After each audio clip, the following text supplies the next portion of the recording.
খেজুর গুড়ের নামে বাজারে চলছিল বেজালের রমরমা বাণিজ্য। খাঁটি খেজুর গুড় নয়, চিনি মিশিয়ে বিক্রি করা হচ্ছিল ভেজাল গুড়। দৈনিক ক্রাইম ডায়েরির প্রতিবেদক জানায়, গোপন সংবাদের ভিত্তিতে অভিযান চালিয়ে এক বৃদ্ধ গুড় ব্যবসায়ীকে ধরেছে প্রশাসন। বাজারে চিনিযুক্ত ভেজাল খেজুর গুড় বিক্রির দায়ে তাকে হাতে নাতে আটক করা হয়। অভিযানকালে ভেজাল গুড় তৈরির উপকরণ জব্দ করা হয় এবং ঘটনাস্থলেই সত্যতা নিশ্চিত করে প্রশাসন। ভোক্তাদের সঙ্গে প্রতারণার দায়ে ওই ব্যবসায়ীর বিরুদ্ধে আইনানুগ ব্যবস্থা গ্রহণ করা হয়েছে।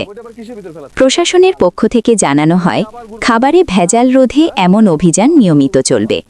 ভোক্তাদের সতর্ক থাকার পাশাপাশি সন্দেহজনক পণ্য সম্পর্কে প্রশাসনকে জানানোর আহ্বান জানানো হয়েছে। এই ভেজালগুলো কোথা থেকে নিয়ে আসছে? হয়ে যাচ্ছে চিনি, আবার এর ভিতরে রাখতেছেন কেন? আপনি বয়স্ক মানুষ, আমি খুব আপনার কি বিপদ, কিন্তু এই ব্যবসা বাদ দিতে হবে। পুরি ব্যবসায় বাদ দেবো। এই যে আপনি তো পুরো চিনি দেখেন, এই যে পুরো চিনি, আপনারা যত ভিতরে যাচ্ছেন সব চিনি আর চিনি। গুড় আছে এখানে? মোট গুড় গুড় আছে। আর মিথ্যে বলে যাচ্ছেন। আমরা এগুলো করতে করতে আমরা অবস্থা হয়ে গেছি। পুরো এই দিলে আপনি জেলে যাবেন জানেন। আপনি হুটহাট করে খেয়ে ফেলতেছেন এটা করে। আপনাকে খেতে বলছি আমি, এটা চিনি বোঝাচ্ছে। চিনি কি আপনি কি প্রমাণ করবেন? কিচ্ছু নেই, এটা চিনি, কোনো গুড়ের লেশ মাত্র এখানে গুড় নেই। পুরোটাই চিনি, শুধু ক্যাশ ক্যাশ করতেছে, বোঝা যাচ্ছে পুরো চিনিটা। এই আপনি এটা নষ্ট করেন, এটা ফাটান। আর এই ধরনের ব্যবসা করা যাবে না। এই ধরনের মানুষকে টার্গেট করে কম দামে এটা কম দামে বিক্রি হয়, তাই তো? গুড় কেনা হচ্ছে আপনার 95 টাকা গুড় কিনা। এই যে 95 গুড় তো না, এটা আপনার 10 কেজি 130 25। ও তো চিনি আপনি মনে হচ্ছে নিজেই মাখায় ফেলছেন। একটু গুড়ের ঝোল দিয়ে মাখায় ফেলছেন। এটা নষ্ট করেন। এখন কোনো গুড়ি বের হয়নি, এটা ভেঙে নষ্ট করেন। এটা গরুকে খাওয়াবেন, আমার সামনে নষ্ট করেন। মানুষকে খাওয়াতে পারবেন না, নষ্ট করেন। এটা নষ্ট করতে হবে। আরো জরিমানা আছে সাথে। জরিমানা হয়তো করবো না নষ্ট করলে, দেখেন নষ্ট করবেন। আমি আগের দিনও বলে গেছি এটা।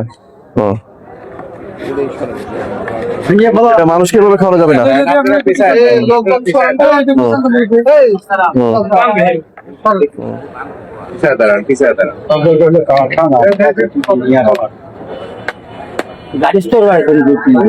ওনাকে গ্যারেজ থেকে কিনছে বলেন, গ্যারেজ থেকে গাছ কিনছে না উনি করছে, আল্লাহ জানে সেটা।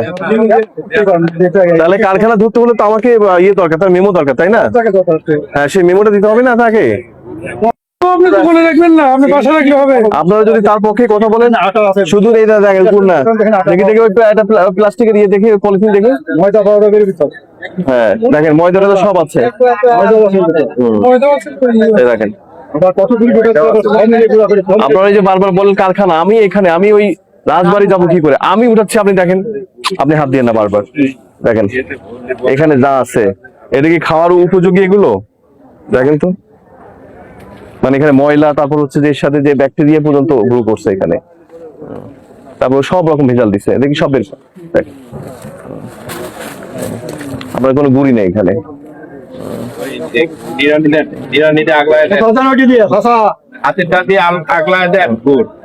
আর এইসব নিয়ে আপনাদের সাসপেক্ট করে বস দেখি এটা ফেলে দেন, টোটাল ফেলে দেন।